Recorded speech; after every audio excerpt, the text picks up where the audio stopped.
Ray is the founder of Bridgewater Associates. He grew it from a two-bedroom apartment to the largest investment fund of its kind in the world. Its clients include pension funds, foundations, and sovereign wealth funds. My objective has been to have meaningful work and meaningful relationships with the people I work with, and I've learned that I couldn't have that unless I had that radical transparency and that algorithmic decision-making. Ray is considered to be one of the world's most influential and successful people, and he credits his success to a unique approach to business and life. Well, I was lucky enough to have two parents who loved me. My dad was a jazz musician, so he had this kind of improvisation, looseness, fun sense of life, but he was also a very responsible man. He fought in the World War II, and my mom was a stay-at-home homemaker. In early years, I did jobs, odd jobs. I had a paper route, and I caddied. And I would take my caddying money and I'd put it in. I remember the first stock I bought, stock by the name of Northeast Airlines. The only reason I bought it was the only company I ever heard of that was selling for less than $5 a share. And I thought, oh, okay, I could buy more shares, so if it went up, I'd make more money, which was a dumb idea. But it was about to go broke, and some other company acquired it, and it tripled, and I was hooked. A while ago, Ray wrote a book titled Principles for Dealing with the Changing World Order. Well, one of the things that I learned along the way was that things that surprised me were often things that never happened in my lifetime, but happened many times in history. And so, in terms of, let's say, what's happening now, three big things are happening in our lifetime that never happened before in our lifetimes, but happened many times through history. And those three things are the creation of an enormous amount of debt that is being paid for by the central bank printing money and buying that debt. The second is the amount of internal conflicts, populists of the left and populists of the right, at each other's throats, threatening democracy, and also being in a position where there are the largest wealth gaps that exist since 1900. And so big battles over wealth and values, that internal conflict, that's the second. And number three is the external conflict. We, in our lifetimes, never had a rival power in the world. So we had this world order, which was the American world order that began in 1945 and has evolved. But now we have a great power conflict. I wanted to go back over 500 years. I wanted to see the rise and decline of the Dutch and the major empires. So I did that, and I saw that the exact same things, pretty much, happened over those periods of time. I'm at the stage in my life where the most important thing I can do is pass along the things that I learned that I think are of value. So I put it out as a book.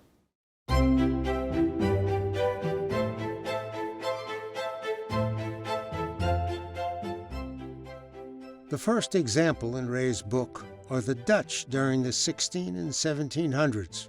So, for example, the Dutch invented ships that were the best and could go all over the world. And they put the guns and their people on the ships, and they go collect all this money all around the world. And then they use their money to buy because, okay, it becomes a world currency. And so over a period of time, they became stronger. So the Dutch accounted for 25% of all inventions in the world, and they counted most of world trade and so on. And then they rise. When I was in Holland, I went to visit the offices of the Dutch East India Company, the original offices, and they said they were the first company that allowed shareholders. That's right. They invented capitalism as we know it. And that's a good invention. The first stock, the first public stock. And that was also, the Dutch had the first public stock market. And that changed how we perceived wealth. I'll tell you why. Up until then, we perceived wealth as being the wealth we had. You have your house, you have your whatever, the stuff you have, and that was wealth. And then they began to be able to sell dreams. In other words, they'll be able to sell a piece of an income that hasn't yet been made. So that created this wealth that was inconceivable before, and that wealth then enabled things to happen. But of course, whoever's making that then have to deliver the money back. And then what happened, of course, is that creates these cycles. And then, of course, as they get richer, they get less, they become a little more decadent, they get into debt. They first create a financial center. All of these countries create a financial center. So Amsterdam used to be the world's financial center when they were in power. London when the British were in power. New York and when the Americans are in power, and so on. It evolves. So they have the financial center, they're dealing with it, they have a bank. The bank gets over leveraged. You know, banking is basically, you have a certain amount of money, whatever you call real money, and then they leverage up and they make commitments that are multiples of that real money. And then when somebody really wants to go get the real money, or they do a lot of it, then they come get the money, there's not enough money, and then the system breaks down. Then big wealth gaps develop internally, and as the big wealth gaps develop internally, and then there are these conflicts over wealth, and there's slipping of power, then those conflicts become worse. The internal conflict becomes worse, it weakens the country more, the financial problems become worse, it weakens the country more, the external vulnerabilities become greater because there's an external power. The British then become good shipbuilders. They hire the Dutch shipbuilders. To make the boats. Right? And they build the better boats more inexpensively. They become up economically. They become competitive, you know. And then they have a war. The war changes, and you do it again. And you do it again and again and again. And the cycle goes on.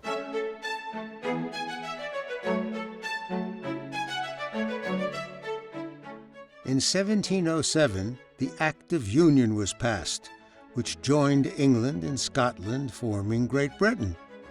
It was great for the next 150 years. It had surpassed the power of the Dutch and was the strongest nation in the world. Its navy ruled the seas.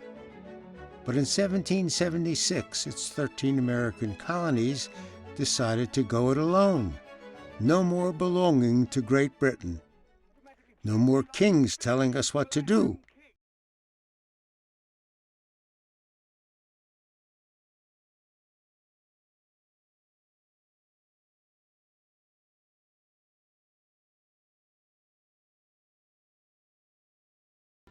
By the mid-1800s, the United States of America was on its way to becoming the most powerful nation in the world.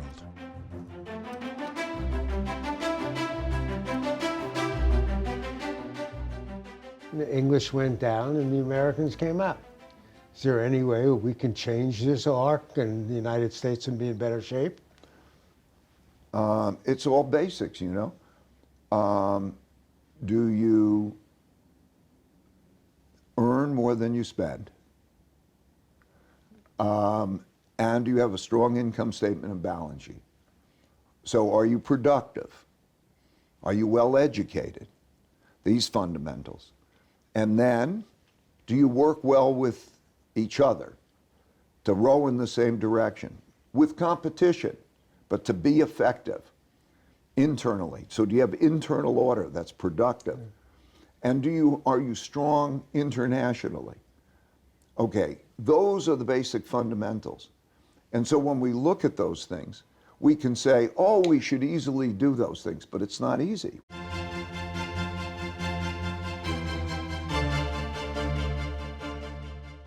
Education is the most important leading indicator of the rise and declines of societies. You can plot it, and it is plotted in my book. You'll see it, educational measures, in one country in relationship to the other country, and you will see that cycle, and you'll see the big lead time that it has. And it's not complicated. Why is that even controversial?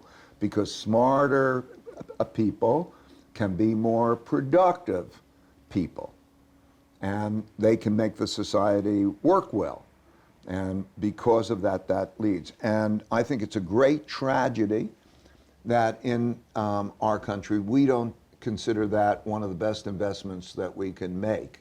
Now, it's a problem because the rich people, not me, I can make sure that my children or my grandchildren can get the best education. That's an important thing to me. That's an important thing to parents. Well, not all can. That's a loss. And if you go back through civilizations, I'm not just talking today. I went back and I studied the Chinese dynasties since 221 BC, which was the first time the unification of China. If you look at the same patterns there, it was, you want to know, it's education, it's a meritocracy. If you want to look at, well, you don't know where the talent's going to come from. Right. Could come from any place. You pull it from any place. You create the broadest opportunity, the broadest basis of education, and you create that equal opportunity. They did it through the testing systems and other things, and you bring those people up, you have the greatest chance of investing your society. Ray's developed a theory that describes 6 stages of how nations succeed and eventually fail. There's a progression of events, and there's like 6 stages in the progression of an internal order that goes from, you know, a conflict through a prosperity to like another conflict, a civil war. In other words, a change in an order, a change in how things work.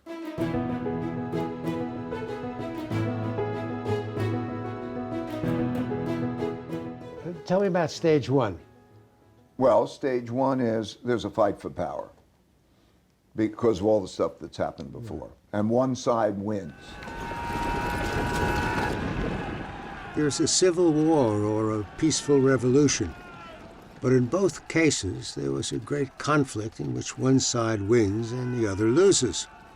This is when the new order begins and the leadership consolidates power.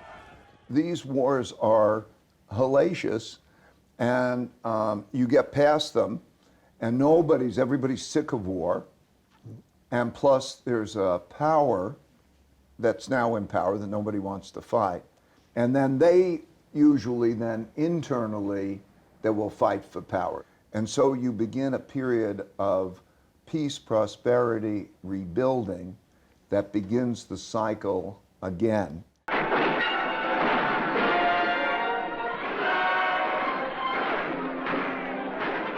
These periods have produced some of the most brutal times in a country's history. The Reign of Terror in the period after the French Revolution in 1789. The time of the Red Terror that took place after the Russian Revolution in 1917. The anti-rightist campaign after the 1949 Chinese War and China's Cultural Revolution. If there's a respect for a nation's basic systems, you have periods like the one after the U.S. Civil War, or during the peaceful Roosevelt Revolution of the 1930s. And that new order is the new way of doing things. That means that you have to build it out. What are the new rules? What is the new system? There's a harmony. And that's what stage 1 looks like and then moves on.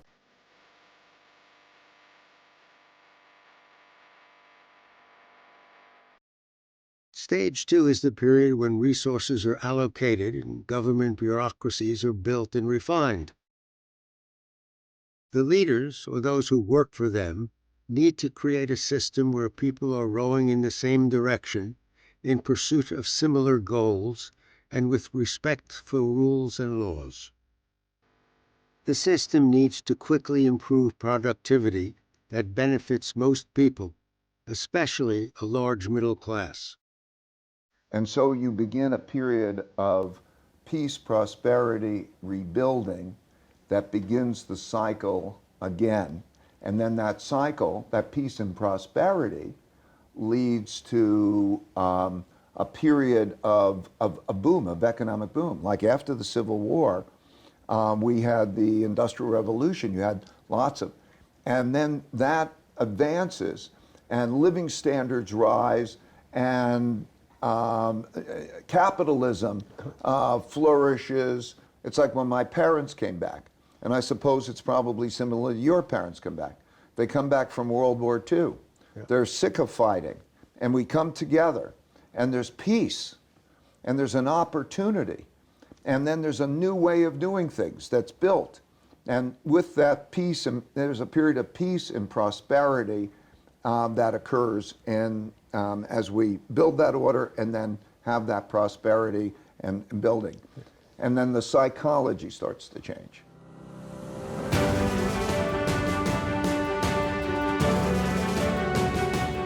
Tell me about stage 3, the sweet spot.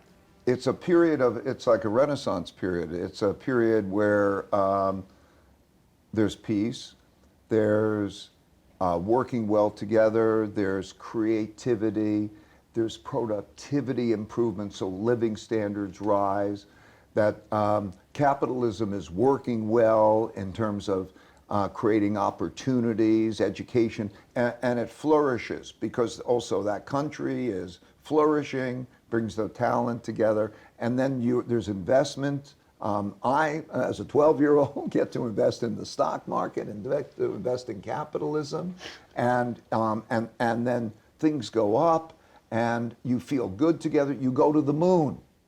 5, 4, 3, 2, 1, 0. All engine running. Liftoff. We have a liftoff. 32 minutes past the hour. Liftoff on Apollo 11. The United States was in stage 3 during the 1960s, when the Moonshot project was a shared mission in which the entire country cheered during the lunar landing. Okay, engine stop. We copy you down, Eagle. Tranquility Base here. The Eagle has landed. Roger, Tranquility. We copy you on the ground. You got a bunch of guys about to turn blue. We're breathing again. Thanks a lot. This is the time for an inspirational visionary who can present a picture of an exciting future, actually build that future, and include most of the citizens in the prosperity. I'm going to step off the land now. That's one small step for man. One giant leap for mankind. Beautiful, beautiful.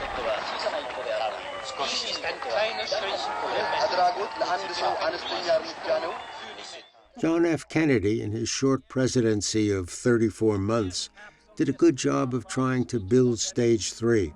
It is that man in his quest for knowledge and progress is determined and cannot be deterred. We choose to go to the moon in this decade and do the other things, not because they are easy, but because they are hard. Because that goal will serve to organize and measure the best of our energies and skills. Because that challenge is one that we're willing to accept, one we are unwilling to postpone. And therefore, as we set sail, we ask God's blessing on the most hazardous and dangerous and greatest adventure on which man has ever embarked.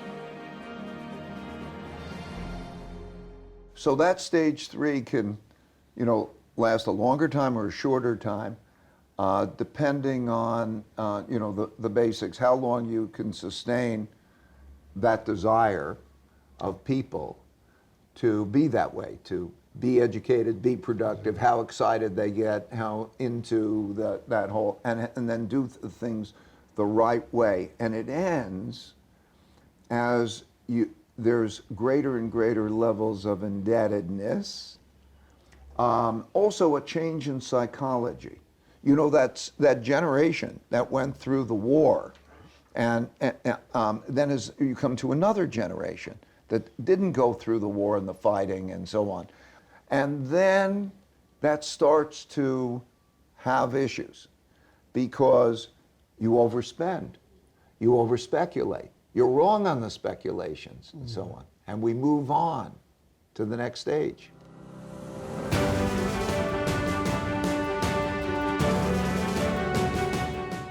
The lessons that we learn from these patterns of history are to, they're fundamental to take care of the basics. To educate your population well, to be civil with each other so that you can be productive, to earn more than you spend, and to build that financial well-being, and to be good with each other so that you have a harmonious, albeit competitive environment, to be as best as you can be productively and socially, and to have win-win relationships rather than lose-lose relationships where the common good is more important than the selfishness that leads you to fight.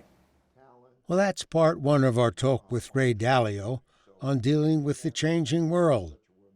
We saw the first 3 stages of the 6 stages that the most powerful nations of the world followed, a clear pattern of growth, power, and decline. In part 2, we take a look at the additional 3 stages that each nation goes through, plus a section on how money works. Please join us right here on your local public broadcasting station. For Travels and Traditions, I'm Burt Wolfe. My conversation with Ray ran about 2 hours. If you'd like to see our entire talk, go to burtwolfe.com.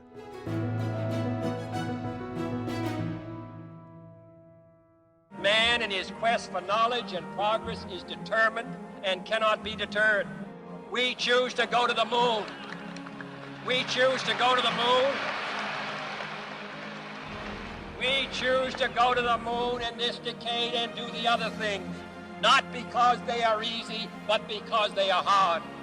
Because that goal will serve to organize and measure the best of our energies and skills. Because that challenge is one that we're willing to accept, one we are unwilling to postpone.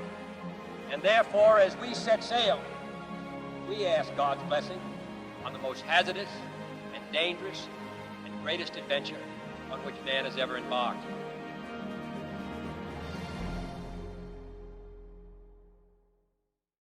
Travels and Traditions with Burt Wolfe is brought to you by Swiss International Airlines, flying to over 70 worldwide locations. Truly Swiss-made. Swiss International Airlines. And by the BMW European Delivery Program, a way to experience the roads that BMW was made to drive.